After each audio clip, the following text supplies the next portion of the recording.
Ukatili ni tabia ya kutenda kwa ukosefu wa huruma. Ni matendo ya hasira, chuki au kuumiza wengine. Yaweza kuwa kimwili, kiakili, hata kiroho. Ukatili unabomoa mahusiano. Hakuna mtu anayeweza kukaa karibu na mtu mkali, mwenye hasira na ukatili pia. Ukatili pia unaleta maumivu na machungu. Maneno makali na matendo ya ukatili huumiza moyo. Ukatili unafunga milango ya baraka. Watu wanamuogopa na kumkimbia pia. Unafunga neema ya fursa na msaada.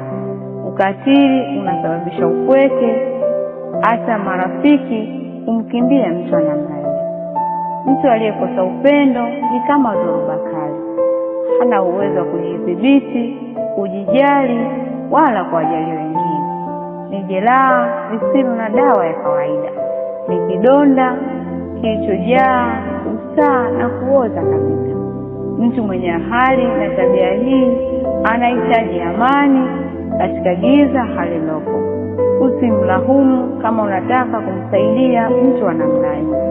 Ukifanya hivyo ni kama unatilia risasi ndani yake au unalenga mshale kwenye jeraha lake, kwa sababu ndani yake amekosa kitu, upendo.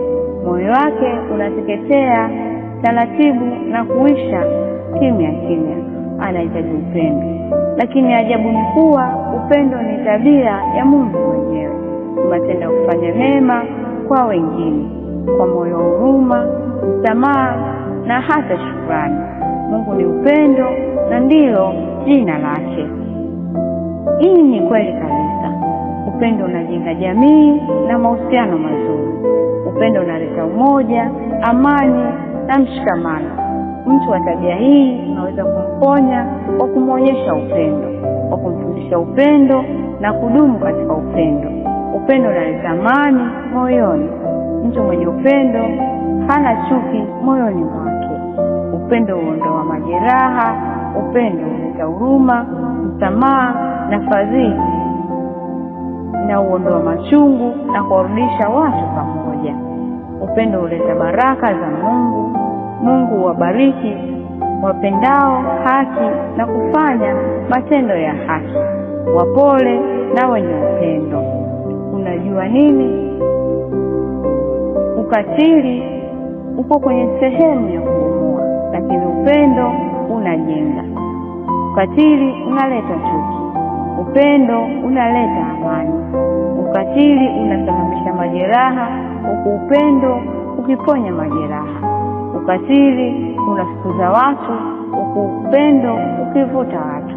Ukatili unapandikiza giza, chuki, lakini upendo unaleta nuru na kupandikiza upendo. Ukatili unakataa kusamehe, huku upendo ukifundisha kusamehe na kutoa msamaha.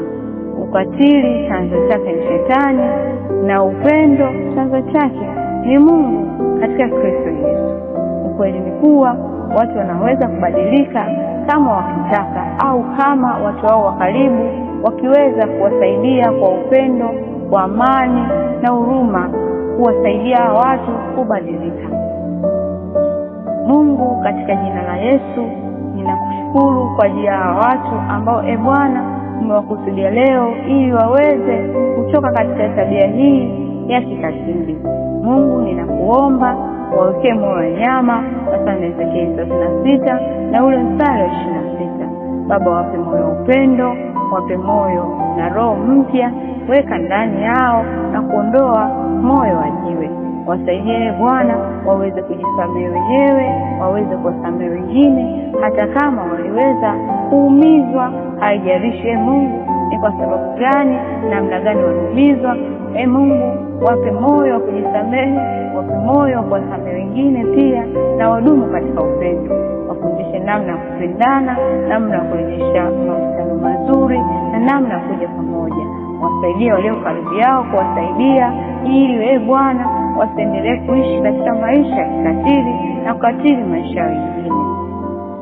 Natumai utakuwa umebarikiwa.